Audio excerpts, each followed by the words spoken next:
เฮ็ดหยังก็ตามมันต้องพร้อมลูกพร้อมเมียเนาะมันอยู่เนาะธรรมดาเลยคันว่าลูกเมียว่าโอ้ยจักสิว่านี่ได้คันว่าเฮาไปบัดอีบาไม่ตู้เราก็เว้าอยู่ว่าอีบาไม่ตู้หน้าน้อยเท่าไรบัดแฮงบ่มีคันว่านี่เราหาถามลูกถามหลานมึงดูหยิบยืมมึงก่อนนะแบบว่าเฮาก็บ่อยากข้ามลูกข้ามหลานบางเทื่อว่าแบบว่าบัดเจ็บเป็นอุ่นๆมาบัดให้หน้าตากล้าบัดบ่อยากเห็นว่าอยากแบ่งให้ลูกให้หลานก็ขายลูกให้หลานไปขายลูกให้หลานผู้อื่นยันเขาเว้านะยันเขาเว้าชุมเจ้าหั่นแหละว่ายันว่าลูกหลานว่ารายเงินล้ำแสนเป็นหยังคือบ่ให้เฮาผ่อนเอาอันนี้เอาแม่นบ่ล่ะแต่นวลนั่นบ่เอาคนบ่เอาเอาลูกทำได้ตาเทิงอยู่มาตาเทิงกับทหารกับมันกับพ่อเฮ็ดกับตาเทิงกับแม่นุ่งเฮือเอานั้นแม่สิให้รถว่ะโอ้ยสะดอกแม่บ่คือแบบว่าคือลูกหลานเฮานี่นะคือเขานางมุกเขา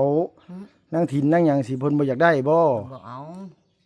มอบให้แม่ตู้รถให้ราขายรถก็นั่นไปปัวแม่ตู้ก็นั่นดีมันเช่าเขาก็ว่าอยู่ดอกยันว่าลูกหลานอยากได้ยันว่าเขาว่าเดี๋ยวเฮาซื้อเอาเด้อมีตู้เด้อเท่านั้นเท่านี้เดี๋ยวเฮาส่งเงินไปให้ขายรถเฮาบ่ญาติบ่ชิงดอกแม่เอ้ยนายสำนักสิได้ขายไปปัวเจ้าบ่ได้ขายเฮ็ดหยังบักนั่นก็ได้โดยเอาบ่ญาติบ่ชิงดอกยังไปเด็กหน่อยก็ว่าพื้นให้ก็เป็นโรคเป็นตายไปก็สิได้เยอะคือเก่าหั่นแหละเขาว่าจักสิว่านี่ล่ะเนาะเห็นเจ้าก็ได้ตะกี้ลูกกกผู้ใหญ่น่ะให้เต็กได้มันว่าหน้านี่ไว้นี้มันน่ะโดยบ่แบ่งบ่ปันเนาะบ่แบ่งบ่ปันบ่พื้นให้กันบุญดีแม่ก็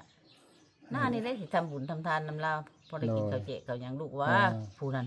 โดยอันดอกลูกเอานะมันบอกมันบอกว่าครับพี่น้องเอ้ยมาลีแล้วก็โอ้ยมาซอยในเฮิมเอ้ย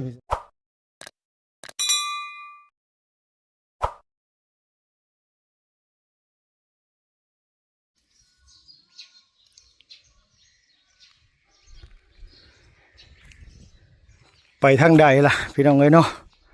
โทรบอกว่าให้มาเล่นน้ำแน่บ่ซั่นว่ามาเฮือนแน่มีเรื่องอยากเว้านำบ่ซั่นว่าบ่าวลีโทรนำอยู่แต่ลุงอยู่เซโปนพุ่นพี่น้องเอ้ยเนาะมาตื่นมื้อเช้านี่ก็โทรหาเลยพี่น้องเนาะเพิ่นอยากให้มาเล่นน้ำว่าซั่นมีเรื่องจะเว้านำมาแล้วบัดมิดสมอยอยู่คือบ่มีคนมีเสียงแท้เป็นจังไดล่ะฮะโอ้ยอยู่แต่ยายเฒ่าจังบ่จักพุ่นน่ะแว่นตาดำปื้อๆอยู่พี่น้องเอ้ยพี่น้องเนาะบ้าไปใช้สมิตุ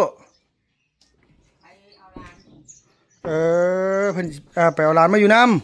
ำโอ้โดยจึงพ่อจะเงียบพี่น้องเอ้ยโดยเอาสบายดีเด้อสบายดีบ่เห็นหุ่งบ่เห็นหุ่งหุ่งก็โตนอยู่เป็นได้คือว่าโทรนำแท้มัน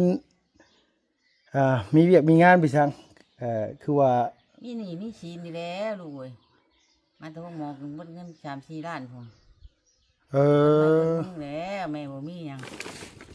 บ่มีเงินเพิ่นโทรหาลุงพี่น้องเป็นโทรหาลุงใส่เจ็บน้ำท้องก็เจ็บใส่ฮ้อนคือไผใหม่ไผล้นน่ะเดี๋ยวนี้น่ะบ่เอ้ยเจ็บแฮงวันนี้นอนหมู่เบิดมื้อวานนี่โดยเจ็บไปดีได้ลูกเอ้ยบ่สบายมาน่ะได้จักมื้อแล้วโยหลายมื้อแล้วไปหาหมอน่ะไปหยิบไปยืมเงินเขาเจ้ามาบ่หรือว่าได๋โดยยืมเงินเขาเจ้ามา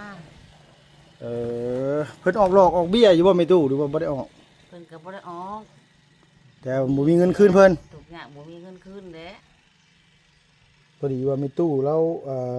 บ่มีเงินคืนเขาเจ้าเลยเพิ่นอยากเหยาะหน้าพี่น้องเอ้ยว่าจะแบ่งหน้าน่ะอยากแบ่งให้ลุงนี่แหละอยากให้ลุงซื้อเอาไปซั่นว่าแต่ว่าทั้งนี้ทั้งนั้นบัดโอ้ยพี่น้องเอ้ยเนาะเฮาก็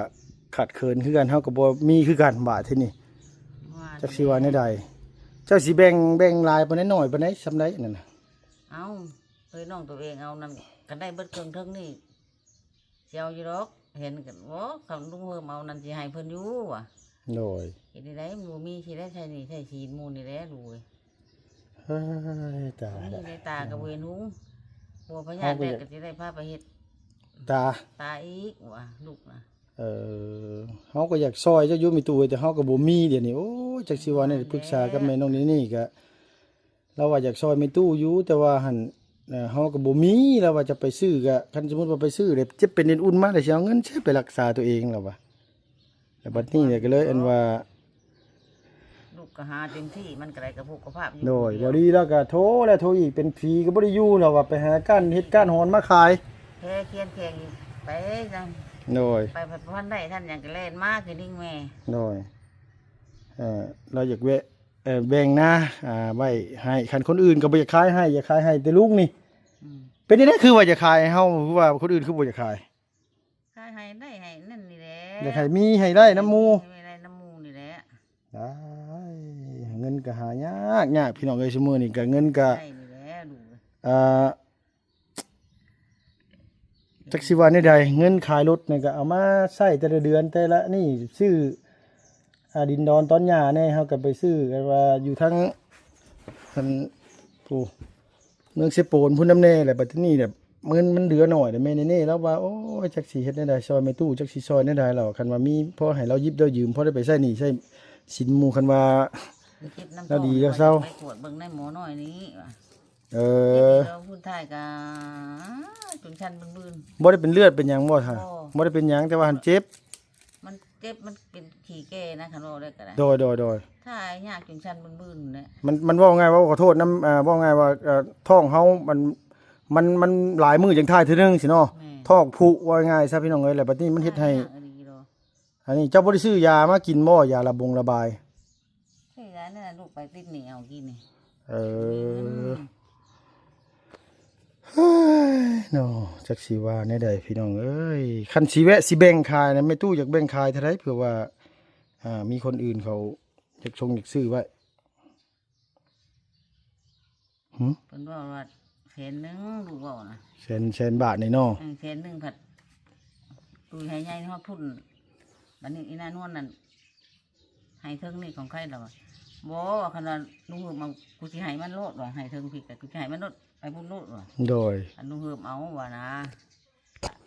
เฮาเฮ็ดพอได้กิน คือแบบว่าคือจังซี่พี่น้องเอ้ยแม่ตู้แล้วอยากแบ่งให้ลุงนี่คือคันลุงบ่เฮ็ดแหละลุงเอาไว้ก็ให้แม่ตู้ข้างเขาบ่ลีเฮ็ดกินซ้ำเบิดบุญแม่ตู้ซ้ำพุ่นแหละว่าง่ายซะลุงบ่ได้ไปว่าง่ายว่าคันมีเงินก็เอาไว้ก็คือเฮาบ่ได้คิดว่าสิเฮ็ดสิทำอยู่แล้วนะคันคนอื่นเอาไปบัดเฮ็ดไปบัดคนอื่นไปเฮ็ดโลดบัดแม่ตู้แล้วแฮงหน้าน้อยเท่าไหร่บัดแฮงสิได้ข้าวน้อยว่าง่ายซะ แม่นแหละ อันนี้ต่างคนต่างอาศัยกัน แต่ทั้งนี้ทั้งนั้นเฮาบัด นี่ใดก็ยาลูกเจ้าบ่เรียนแม่เอ้ยคือนั่นปัวเจ้าไอ้นั่นดีน้ำเช้าลูกน่ะ โดย ไปถามลุงเฮิมเด้อ อืม มันก็บ่ได้คิดได้เรียนอันนี้ที่ร่วงแต่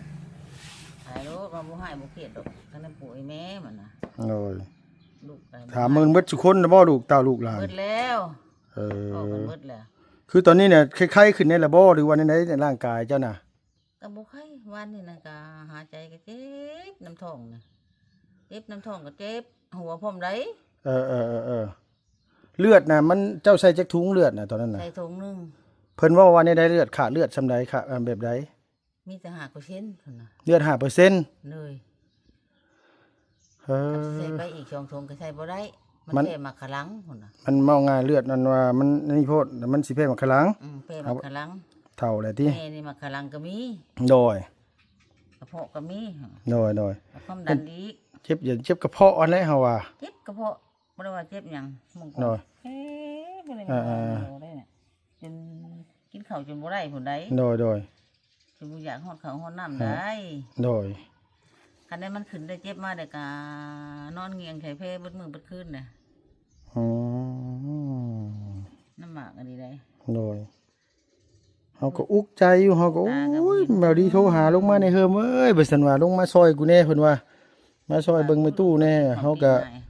ถ้าบ่ไปหากินเพิ่นจันแม่บ่ได้กินลูก โดย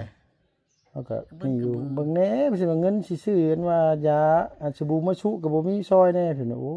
ยจักสิว่าได้เฮาก็ มีอีดีดอกแล้วแป้งนัวก็ขอกินมันมีตู้นี่แหละ น้อย เว้าถึงขัน คือบ่ลีก็เราก็หาเงินผู้เดียวพี่น้องเอ้ยว่าง่ายก็ ผู้เดียวหามาได้ เสาหลัก ได้เรียนมาบัด ขาย แค่หนีเพิ่น คือแบบว่าเราแบบแม่ตู้เป็นแห้งเมื่อนั้นเราก็เอาเงินนำแม่นี่กับแม่นี่ไปป้าแล้วแล่นหาน้ำแถวนี้บัดไปอยู่ในแม่ตู้หั่นบัดหาแนวอยู่แนวกินมาขายบัดได้แล่นได้หยังมาขายตัวละ5-6แสนก็ขายแล้วก็ขึ้นนี่ใส่หนี่เพิ่นพี่น้องเอ้ย แค่หนีเพิ่น หน่อยแล้วก็หาพอได้ของป้าแล้วมาขายละเบาก็ มาแค่หนีไม่ตู้แ เนี่ยเราก็บ่มี โดย แล้วก็ขอให้อีบาบอีดูแล้วอะ เอามื้อนั้นเพิ่นบ่ได้ไปเอาบ่ซั่นน่ะมีเฮาบ่ดีไปเอากับพาไม่ตู้ไปเอาไปหาหมอ ไป บ่ เอาใช้เลือดอันนั้น เออ ร้านน้ำไม่ตู้นี่นั่นพอได้แต่เช่นหันเช่นนี่ พอได้เลยแต่เล่น พอได้แต่เล่น เออ เขาห้องนั่นก็มีตู้ก็ชลบไปอีกได้ โดยโดย เพิ่นอยู่รอมาดูไม่ตู้ก็บ่เห็นหุงทิพย์แล้วก็ใส่อกชี โดย ใส่อกชีแล้วก็อกชีหั่นก็ใส่น้อยหนึงหาใจได้มาแล้วก็โอ้ยแม่เอ้ย1,800เด้อเพิ่นว่า โดย แล้วนี่ก็อยู่ในคนอยู่รอบ่เป็น โดย เอาเข้ามาอีเอาเข้ามานี่ว่ะตายดีโดดเลย โดย เอาลงเฮือนไปผัดไปฮอดทางคนนั่นผัดหม้อยไปอีกรถ อืม เอาดีรอได้หม้อยไปแล้วเอาน้ำเอาหยังมาลูกน้ำรถเปล่าจิตนั่น โดยโดย จังหวะจังเห็นหุงเห็นเรื่องมา อืมตอนนี้น่ะไม่ตู้น่ะเป็นหนี้เป็นสินเพิ่นอยู่เท่าไหร่ตอนนี้น่ะ เอ้าน้ำลูกน้ำพองไม่ทำกะ2,500 บาทเนาะ โดย แต่น้ำมันว่าคนอื่นได้สามีภายใน กับของเงินนุ่งเงิมนี่ได้กะ2 ล้าน เออ อืม ว่าไงว่าคือเป็นสำนี้เนาะตอนนี้เนาะ โดย แล้วบัดนี้เนี่ยสิไปหาหมอต่อน่ะบ่มีเงิน บ่มีอยากไปลูกเจ็บก็เจ็บอยู่ซื่อๆบ่จะความหาลูกก็ได้เบิดความคิดแล้วเฮาก็ได้แม่เอ้ยหักก็บ่แม่นมีบาปอยู่ลูกก็ได้บ่มีอีดี หน่อยเฮาเข้าใจอยู่ตัวนั้นน่ะ บ่มีอีดีบ่จักความ อืม เขาตัวบางเคยเอาแล้วก็บ่จักความไปลูกก็ได้บ่ติมัน โดย เล่นไปดกหญ้าน้ำเขาก็กระพื้นกระบือ โดย เล่นมาหาแม่ ว่าบ่มีก็เฮานั่นมีอยู่แต่มันมีบ่หลายไม่ตู้ว่ามีบ่หลายคันสมมุติว่าจ่ายไปเป็นเศษนี่สิเฮาก็บ่มีเงินสำรองไว้เลยอะนะเฮาก็บ่ได้มีแบบว่าบ่ได้มีสำรองแบบว่าแบบว่ามีหลวงมีหลายคือตะกี้แบบว่าหาเงินหาทองมันก็พอได้แน่นะไม่ตู้ตอนนี้บัดเฮาขายรถขายล่างมาบัดเงินทองก็หายากบัดใช้หนี้ใช้สินไปนำแน่แล้วก็ใช้จ่ายไปแต่ละเดือนแน่บัดเงินมันลอยหลองอปั้นลงไปแน่บัดเดือนเงินจักเดือนเท่าไหร่เฮาบ่ได้ฮู้นำเมียเฮาซ้ำว่าเงินเดือนเท่าไหร่เดี๋ยวนี้นะ ที่บ่ได้สมานลูกไปนอนกันนี่แล้ว กันว่าสิจ่ายบัดแบบเป็นแสนเลยนี่โอ้เฮาจักสิหาไม้ใส่ ที่ เขีย เพิ่ น นว่าโอ้ยแม่เอ้ยอีบาปเจ้าเลยเฮาเจ็บอยู่ซื่อๆเฮาสิลงไปกู้น้ำยาพอบ่เนาะกู้น้ำยาพอก็ได้อยู่ดอกลูกเอ้ยหากเจ้าสิเอาหยังมาแทนเพิ่นลูก โดยเพิ่นออกหลอกออกเวียนั่นน่ะพี่น้อง มันบ่มีแลลูกเอ้ยว่ะ อ่า เฮ็ดที่ได้ฉันล่ะอีบาปแม่อยู่ จักสิว่านี่ได้เฮาก็คันว่ามันบ่ไหวดีหรอกอะเฮาก็มีแต่ว่าสิปรึกษากับแม่นี่ว่าคันว่าให้แม่ตู้ยืมก่อนก็ให้เรายืมหั้นน่ะให้ชุเจ้ายืมก่อนคันมีแบบว่า 10,000 20,000ก็ให้ยืมก่อนเฮาก็บ่ได้อยากได้ดอกให้หน้าตะกร้าชุเจ้านะเฮาบ่ได้อยากได้เฮาอยากบอกง่ายก็คือเฮาได้ไปเฮาก็บ่ได้เฮ็ดนะแม่ตู้ว่าง่ายสิลูกก็ลูกผู้เดียว คันว่า ก็มีก็พอมีอยู่ให้หน้าตะกร้ามันก็มี เอา นะ เพิ่มเอานั่นแม่ให้รถตัดนี่ก็สิไปพุ่นว่ะ โดย อันเพิ่นบ่ได้เฮ็ดเฮาก็ขอเฮ็ดน้ำเพิ่นก็ได้กินว่ะ โดยคือลูกนี่ก็คือเฮานี่ก็ว่าง่ายก็หน้าเฮาก็บ่ได้ว่าบ่มีมันก็มีหลายทุ่งหลายบ่ออยู่คันเช็ดกินกุมปากกุมท้องตัวเองนี่มันได้อยู่แต่ว่าทั้งนี้ทั้งนั้นกันมันบ่มีลีลอมันจำเป็นลีลอคันขมังลีลอก็มีแต่ว่าเฮาสิเว้ากับเมียเฮาว่าไม่ตู้เราจะไปหาหมอให้เรายิบเรายืมได้บ่แบบว่าสำนี้คันว่าเราบ่มีคืนนี่ลีลอก็คันเฮาหาได้ ต้องเอาทานหมอน้อยนี่ก็คืนมาน้ำเพิ่นนั่นแหละแต่ไปทานเพิ่นร่วมก็มาก็กินดอกห้างล้างห้างไหลก็ถิ่มซื่อ โดย ๆปีกายนี่ก็ไปห้องหมอกุ้มมากอ่ะห้องหมอกุ้มนี่ก็บ่ได้ถึกหามเอ่ยที่ว่า โดย มากินแล้วก็หากจนเป็นลมไปได้อ่อนนั่นน่ะอย่า โดย หากชมหากหยังออกมานั่นอยู่สิตายดีแล้วได้รูปน้ำรูปในเอาป้าได้เด้หั่นน่ะกินบ่ได้ นี่คันว่านี่ก็เฮาสิเว้ากับเมียเฮาได้เฮาบ่แม่นเฮาตัดสินใจหยังบ่ได้ได้ไม่ดูเอ้ยคือแบบนี้ก็คือเว้าง่ายว่าเฮ็ดหยังก็ตามมันต้องพร้อมลูกพร้อมเมียนะมันดูเนาะ ธรรมดาเลย คันว่าลูกเมียว่าโอ้ยจักสิว่านี่ได้คันว่าเฮาไปบัดอีบาไม่ตู้เราก็เว้าอยู่ว่าอีบาไม่ตู้หน้าน้อยเท่าไรบัดแฮงบ่มีคันว่านี่เราหาถามลูกถามหลานมึงดูหยิบยืมมึงก่อนนะแบบว่าเฮาก็บ่อยากข้ามลูกข้ามหลานบางเทื่อว่าแบบว่าบัดเจ็บเป็นอุ่นๆมาบัดให้หน้าตากล้าบัดบ่อยากเห็นว่าอยากแบ่งให้ลูกให้หลานก็ขายลูกให้หลานไปขายลูกให้หลานผู้อื่นยันเขาเว้านะยันเขาเว้าชุมเจ้าหั่นแหละว่ายันว่าลูกหลานว่ารายเงินล้ำแสนเป็นหยังคือบ่ให้เฮาผ่อนเอาอันนี้เอาแม่นบ่ล่ะ แต่นวลนั่นบ่เอาเพิ่นบ่เอา ได้ตาเทิงนี่ว่าตาเทิงกับแต่หันกับมันกับพ่อเฮ็ดกับตาเทิงกับแม่นุ่งเฮือมเอานั้นแม่สิให้รถว่ะ โอ้ย ฉันดอกแม่บอก บ่คือแบบว่าคือลูกหลานเฮานี่นะคือเขานางมุกเขานางถิ่นนางหยังสิเพิ่นบ่อยากได้บ่ บอกเอามอบให้แม่ตู้รถให้ราขายรถฉันได้ไปปัวแม่ตู้คือแนมดีมันเช่าเขาก็ว่าอยู่ดอก ยันว่าลูกหลานอยากได้ยันว่าเขาว่าเดี๋ยวเฮาซื้อเอาเด้อมีตู้เด้อเท่านั้นเท่านี้เดี๋ยวเฮาส่งเงินไปให้ ขายรถเฮาบ่ญาติบ่ชิงดอกแม่เอ้ยนายสำนักจะได้ขายไปปัวเจ้า อืม บ่ได้ขายเฮ็ดหยังบักนั่นก็ได้ โดย เอาบ่ญาติบ่ชิงดอก อืม ยังไปเด็กหน่อยก็ว่าพื้นให้ก็เป็นลมเป็นตายไปก็สิได้เยอะคือเก่าหั่นแหละเขาว่า โดย อืม จักสิว่านี่ได้ คัน เนาะ บ่เห็นเจ้าก็ได้ตะกี้ลูกกกผู้ใหญ่น่ะแฮงเต็กเด้มันว่าหน้านี่ไว้นี้มันน่ะ โดยบ่แบ่งบ่ปันเนาะ ผู้เรียนบ่ปันว่าพื้นให้คันบ่เห็นที่แม่ก็หน้านี่ได้สิทำบุญทำทานนำลาวพอได้กินข้าวเจ๊ข้าวหยังลูกว่าผู้นั้น โดย ฉันดอกลูกเปล่านะมันบอกว่าขับเอง ว่าพี่น้องเอ้ยมาลีแล้วก็โอ้ยมาซอยในเฮิมเอ้ยพี่ซั่นว่าเงิน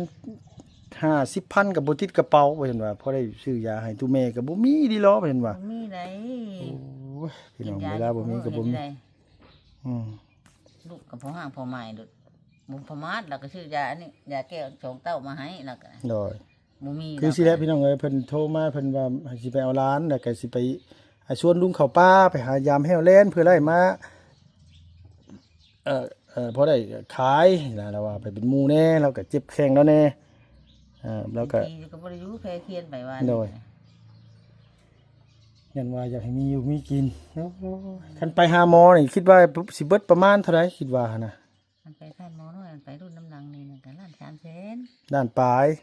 หักใครอยู่อันนี้นั่น เอ ก็ อ บอกเพิ่นวางยาให้ได้นั่นไม่เอาชะมีเพิ่นแล้วก็ให้อันนี้ โดย น้องหมูกุมมันปรึกดีนั่น โดย กวาดรถบาทเดียวรถ เออ บุมีพี่ทาง โดยเนาะเฮาน่ะบ่แม่นว่านี่ดอกเฮาบ่แม่นว่าเฮาบ่อยากซอยดอกเฮาก็อยากซอยแต่เงินบัดน้อยนะแม่ตุ แม่นอ เงิ ยู่ นก็น้อย คือเจ้าเห็นนั่นแหละเงินเฮาก็ซุมื้อนี่ก็คือเฮาหาเงินก็บ่ได้คือแตะกี้แต่ตะกี้น่ะมันก็พอได้ว่าง่ายวิวก็บ่ได้ดีพี่น้องเอ้ยว่าง่ายซะสิแหละ แต่ว่าคือลุงหาเงินมานี่ก็บางเทื่อก็ได้เงินได้ทองมานี่ลุงบ่ได้ปะได้ถิ่มเลยพอเฒ่าไม่เฒ่าพี่น้องหยังนี่ดีแต่ว่าเพิ่นบ่เจ็บบ่เป็นก็แบ่งให้เพิ่นบางเทื่อก็บ่ได้ให้หยิบมายืมหรอกเฮาก็ให้ซื่อๆเทื่อละ4-5แสน3-4แสนแล้วแต่กำลังเฮาว่าง่ายซะสมมุติว่าเพิ่นเล่นไปหยิบไปยืมก็มีคืนก็เอาบ่มีคืนลุงก็บ่ได้เว้าหยังได้พี่น้องเอ้ยบางเทื่อคือบ่รีเราไปยืมก็คันมาแล้วบ่มีคืนคันมีเวียกมีงานใช้เราเฮ็ดให้นี่ก็ฮักตัวนั้นไปนำ บ่เคยว่าระบาไว้เจ้าเดือนนั้นเดือนนี้เจ้ามาคืนเฮาเด้อบ่เคยเว้าจักเทื่อเฮาบ่เคยว่ากดดันไผเนาะไม่ถูกเนาะคือลุงนี่แม่นอยู่พี่น้องเอ้ยคนเสียงดังคนเว้าบ่ พวกนี้ดอกแม่เฮาก็อีแบบเฮาวัดทางไปทางมานี่แม่เอ้ยบ่จักทางสิเดินแล้วบัดนี้เราอ่ะโอ้ยเฮาสิไปหาหน่อไม้ได้มาขายพอได้สิยายจ้ะสิไปหาหน่อไม้มื้อขายมื้อวันคานนี่หาหน่อไม้ได้แล้วอ่ะ โดย ก็ว่าไปมันก็ได้ โดยเฮ็ดให้มันเบิดทางไปเด้อเนาะ เบิดทางไปเลย อือ ไอ้มื้อนั้นพยายามเล่นผัดถึกดังนึงผัดคนเอาซะ บางทีคนไปพ่อก็เอาเนาะ เอาไปพ่อแล้วก็เอาแล้วบ่ ปก ดี ติไผพี่น้องเอ้ยตัวนี้ก็ได้แนวเฮาบ่ได้ขังไว้ในของบ่ได้ผูกไว้ในเฮือน มันยังอยู่ป่าอยู่ดงผู้มุงไปเห็นมุงก็เอามุงก็ไปหากินหายากคือกันอ้ายเนาะอยากมีอยู่จักสิว่าแนวใดเมียก็ว่าโอ้ยบ่อยากบ่แม่นว่านี่ดอกบ่แม่นบ่อยากนี่ดอกบ่อยากเอาหังไม่ตู้เอาสินะบ่อยากเอาของลาวบ่แม่นนี่ดอกคันซื้อเป็นของเฮาแล้วก็แม่นอยู่ก็จังใดมันก็จังใดแบบว่าคืออย่าว่าลูกหลานคือบ่อยากชดจากซอยก่อนคืออยากได้อยากเอาแท้บางเทื่อคนเฮาผู้ซื้อก็คิดร้ายพี่น้องไอ้ผู้ขายแบบบ่ได้คิดหยังดอกแต่ว่าหันคือลูกคือหลานมันฮักบัดแพงบัดเกรงใจนะกับเงินกับทองมันบ่หลายนี่แหละ หมดแล้วลูกเต้าก็ได้ พอดีก็มาซื้อให้ในเฮิมเอ้ยคนอื่นน่ะบ่อึดดอกอยากซื้อให้บ่อยากขายให้กับที่แต่บ่จ้าบ่เว้าดอกคนอื่นน่ะที่แต่บ่เว้าเขาเอาโลดดอกแต่ว่าบ่อยากขายคือแบบว่าแม่ใดนะพี่น้องก็คือแบบว่าคือคนอื่นเขาซื้อไปแหละเขาก็มาฝังรักฝังแลนเฮ็ดหัวเฮ็ดแค่ตันเลยเนาะไม่ตู้เนาะมันบ่คือลุงว่าง่ายซะพี่น้องมันบ่คือลุงเองเป็นลุงบัดซื้อแล้วเขาก็ปะไว้หั่นให้เพิ่นดูแลให้เพิ่นเฮ็ดเพิ่นทำไป ฮอดถ้าเพิ่นหาเบิดเทื่อเบิดแห้งพุ่นแหละบ่เคยคิดว่าอยากเอามาเฮ็ดนี่หรอกแต่เฉพาะของตัวเองแท้ๆก็ยังบ่ได้เฮ็ดว่าซี่ซะนาตัวเองก็บ่แม่นว่านี่ดอกก็นาเมียแน่นามูลตัวเองแน่แล้วก็นาซื้อไว้แน่ก็มีอยู่พอได้เฮ็ดอยู่แต่ว่าทั้งนี้ทั้งนั้นก็ไม่หลวงหลายๆหรอกแต่ว่าเฮาก็มันพอมีอยู่นะว่าง่ายๆซะ ไปเฮ็ดอยู่เนาะ โดยแต่ว่าเฮ้ยพี่น้องเอ้ยคันสิยืมมันสิยืมเท่าไรคันสิยืมนั่นตอนนี้นั่นประมาณ10,000นี่ได้บ่ก่อนบ่ได้อยู่บ่10,000 บาทนี่ ได้แล้วคันตัวมีเนาะ บ่แม่นหยังดอกคันว่ามันนี่เฮาสมมุติว่ามื้อหน้า5 6ไปเฮาหาได้หามาแหละก็คันเจ้าดีเจ้าเศร้าเนาะเจ้าอันนี้เดี๋ยวก็ มีพระราม คันว่า ดาวอยู่ คันดีคันเศร้าเฮาก็ดีใจนะมื้อเฮามีกลางคืนบ่มีก็บ่เป็นหยังรอถ้าว่าหาได้หามีซื้องัวซื้อควายมาเลี้ยงแพร่พื้นก็ขายคืนลูกคืนหลานก็บ่ได้ยากอยู่เนาะเพียงไว้ลุงน่ะแต่ว่าทั้งนี้ทั้งนั้นก็คือแก้ไขกันก่อนกันสมมุติว่าเอาสิ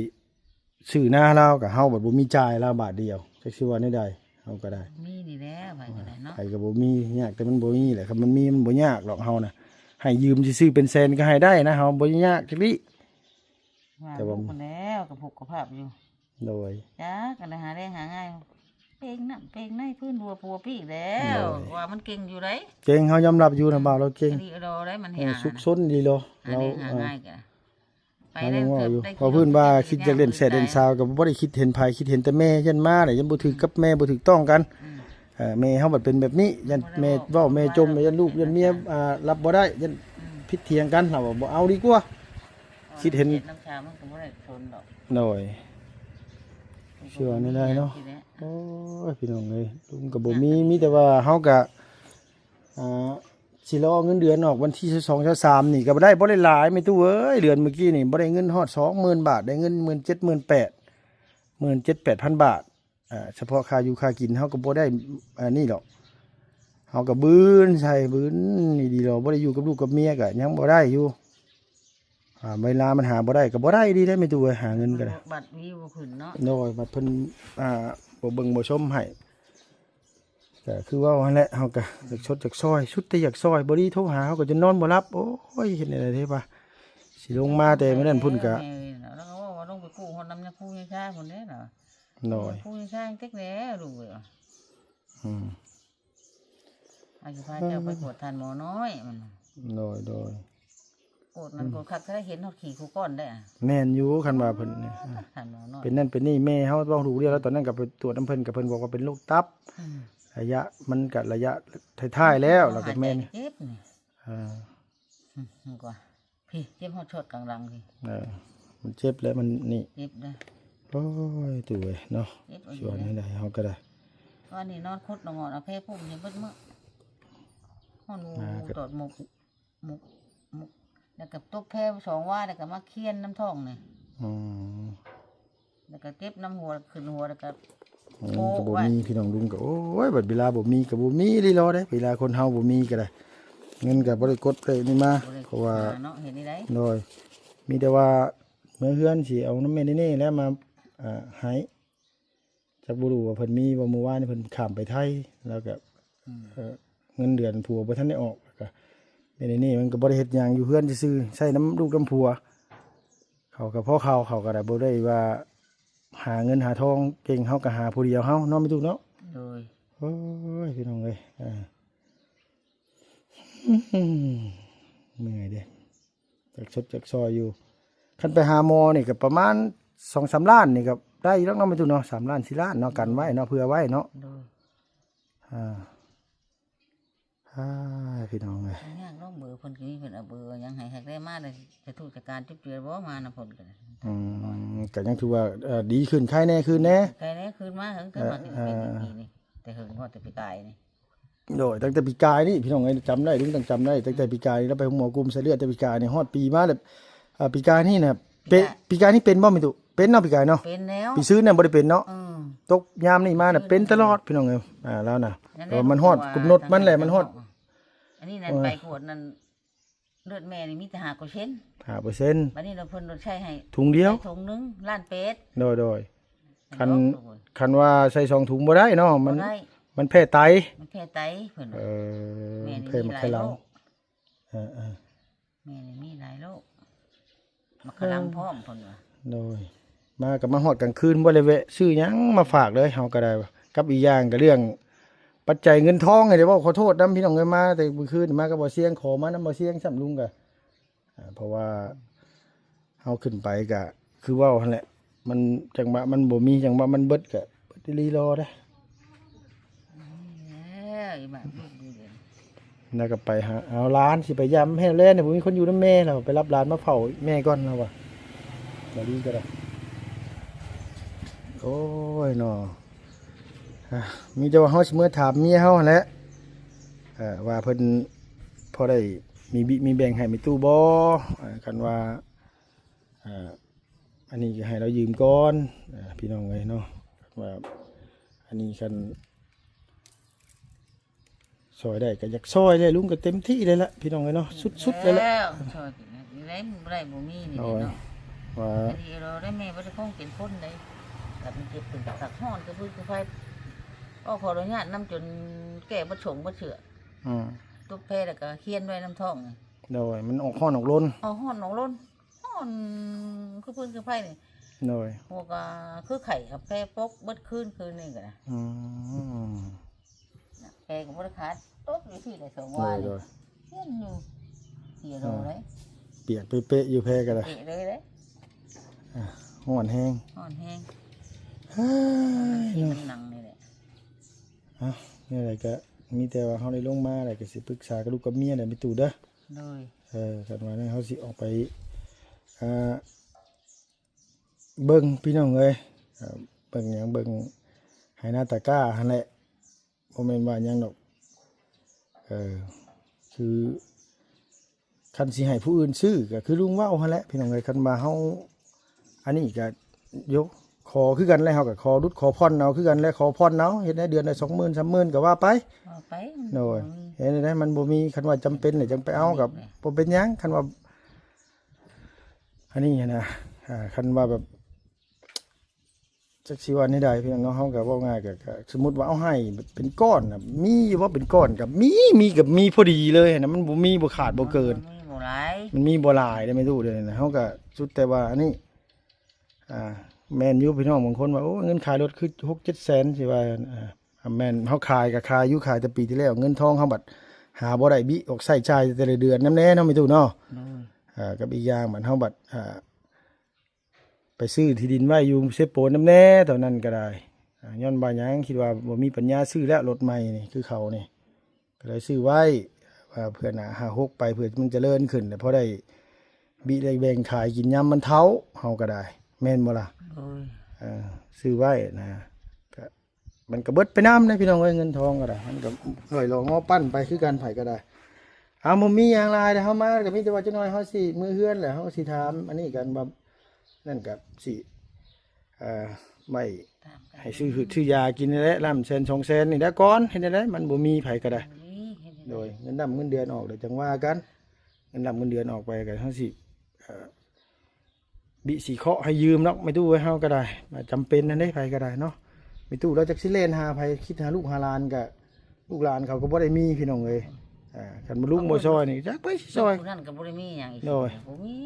แต่ ทุกข์ก็ทุกข์ลีโลแม่น้องตายก็บ่มีเขาเราก็บ่มีสิตายกันแล้วก็ล่ะ แม่นี่เอาให้ โดย ข้าวเกี๊ยวให้กับ2ล้านเด้ โดย มันก็ได้ แล้วก็เล่นน่ะเล่นนางอยู่ มีดี โดย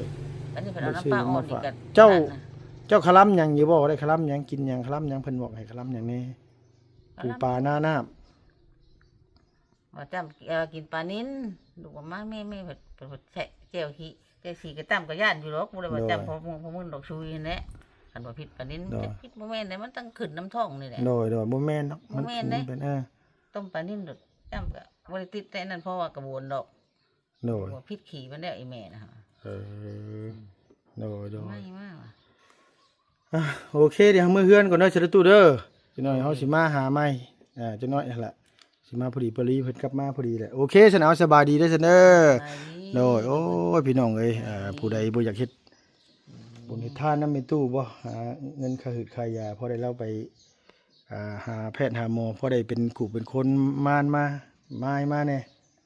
ได้จำเป็นแหละเห็นไรมันบ่มีแนวเฮ็ดแนวทำแล้วก็คือลุงนี่ก็ชุดที่อยากซอยไม่ตู้ไว้เฮาก็ได้โดย มันพูดว่ามันอายอยู่ได้มันก็ได้ โดย หาที่เหนียวมาให้แม่กิน ไปหาทิศนี้ค่ายามเพิ่นว่าเพิ่นบอกกับไม่ตู้ไว้เอาโอเคนะเพียงเด้อลุงก็ได้เนาะอยากชดอยากซอยมีแต่ว่าสิเมื่อเพื่อนก่อนเมื่อบอกกับลูกกับเมียก่อนว่าเพิ่นสิเอาแนวใดในใจลุงคันมาลุงมีก็ลุงอยากให้ยิบให้ยืมก่อนพอได้ไปหาหืดหาโมแล้วดีแล้วม่านมาแล้วเฮาก็จังว่ากันอีกเทื่อนึงเรื่องให้เรื่องหน้าก็ได้ผมมีปัญญาซื้อคือกันแหละคันว่าสิซื้อนำเราก็ฮะขอบคุญขอบคุณหลายๆอยู่ดีมีแห้งพี่น้องเอ้ยอย่าเจ็บอย่าจนร่ำรวยเด้อพี่น้องเด้อสุขภาพแข็งแรงไปใส่มาใส่ตลอดปลอดภัยเบิดสุขุสุคนนะพี่น้องสำหรับคลิปนี้ไปแล้วพี่น้องเอ้ยบ๊ายบายสวัสดี